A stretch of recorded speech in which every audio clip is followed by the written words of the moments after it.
आपका केस अदालत के अंदर चल रहा है, कैसे पता चलेगा कि जो वकील साहब आपने उस केस के लिए हायर किए हैं वो अच्छा और प्रोफेशनल वकील है या नहीं है? कुछ ऐसी बातें हैं जो मैं आपको बताऊंगा जिससे आपको ये अंदाजा होगा कि आपने एक अच्छा वकील किया अपने केस के लिए और केस जीतने के चांसेस कितने हैं। नंबर 1, आपका वकील इन टाइम अदालत के अंदर पेश हो। 9 बजे का टाइम है, 8:50 पे आपका वकील अदालत में हो। नंबर 2, जब आपका वकील आर्गुमेंट शुरू करे तो उसके पास एक ब्रीफ होता है, एक ऐसा सफा होता है जिसके ऊपर आपके पूरे केस का खुलासा लिखा होता है, वो ब्रीफ आपके वकील साहब के पास मौजूद हो। नंबर 3, जब आपका वकील आर्गुमेंट शुरू करे, जो फाइल अदालत के पास है सेम फाइल आपके वकील के पास होती है, उसके ऊपर पेज नंबरिंग होती है। आपका वकील कहता है जी पेज नंबर 10 के ऊपर एग्रीमेंट लगा हुआ है, कोर्ट देख ले। कोर्ट देखती है पेज नंबर 10 के ऊपर वाकई एग्रीमेंट लगा होता है, तो यानी कि उसकी नंबरिंग जो जज साहब के पास फाइल है और जो आपके वकील साहब के पास फाइल है उसकी नंबरिंग सेम हो। नंबर 4, जब आपका वकील आर्गुमेंट्स करे और अदालत को मजबूर कर दे कि अदालत आपके वकील से सवाल करे। कुछ जज होते हैं जो खामोशी से केस सुनते रहते हैं, ये बहुत खतरनाक होता है, नहीं समझ आती जज ने किधर जाना है।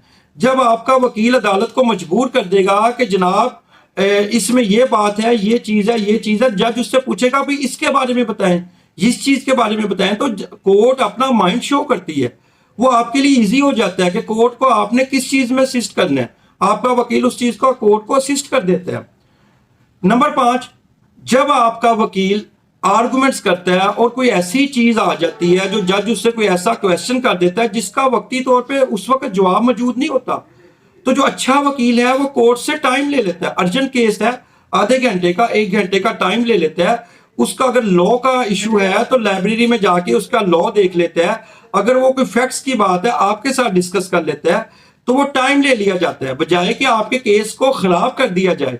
गलत जवाब दे के गलत चीज बता के केस को खराब करने से बेहतर है अदालत से उस चीज का टाइम ले लिया जाए। जब आपका वकील आर्गुमेंट्स करता है तो वो उसके बारे में जैसे आपके केस के फैक्ट्स हैं, सेम फैक्ट्स के जो हाई कोर्ट ने सुप्रीम कोर्ट ने फैसले किए होते हैं वो साइटेशंस उसके पास मौजूद हों। मसलन कि जो वो अगर आपका सेम नेचर का केस है वो बताया जी 2024 में हाई कोर्ट ने सेम नेचर केस में ये फैसला दिया, 2025 में सुप्रीम कोर्ट ने सेम नेचर में ये वाला फैसला दिया, उसके पास साइटेशंस मौजूद हों। तो ये सारी बातें अगर आपके वकील के अंदर हैं तो यकीन करें कि आपने एक अच्छा वकील किया हुआ है और आपके केस के जीतने के चांसेस 100% हैं। वीडियो अच्छी लगी चैनल को सब्सक्राइब करें, वीडियो को आगे शेयर करें। बहुत शुक्रिया जी, अल्लाह हाफिज।